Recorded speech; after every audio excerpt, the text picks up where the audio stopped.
Hello everyone, welcome to my new mini blog. আর সামনেই যেহেতু আমার বার্থডে, ভাবছি আজকে সন্ধেবেলা একটু রেডি হয়ে বার্থডে শপিং করতে যাবো। সো দেখো কীভাবে রেডি হয়েছি। হাতে একটা স্মার্ট ওয়াচ, কানে দুটো ছোটো ছোটো দুল, একটা সোয়েটার টপ আর জিন্স পরে নিয়েছি। কিন্তু যা ঠান্ডা, মাথায় তো কিছু একটা দেওয়ার দরকার। কী দিই এটা ভাবতে ভাবতেই দেখো টুপি পরে নিয়েছি। আর শীতকালের দিনে টুপি দিয়ে স্টাইল করতে কিন্তু বেশ ভালো লাগে, তাও যদি নিজের পছন্দের কালারের টুপি হয়।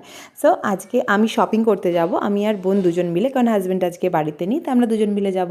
কারণ ড্রেস স্টাইল দেওয়ার সময় কেউ একজন থাকলে না সুবিধা হয় একটু চুজ করতে। আর আমি একটু কনফিউজড আছি কী নেব, ওয়ান পিসের মধ্যে কিছু নেব না সোয়েটারের মধ্যে। এই ভাবতে ভাবতে আলোচনা করতে করতে রাস্তা দিয়ে গিয়ে দু একটা দোকানে ঘুরলামও, কিছু ওয়ান পিস দেখলাম।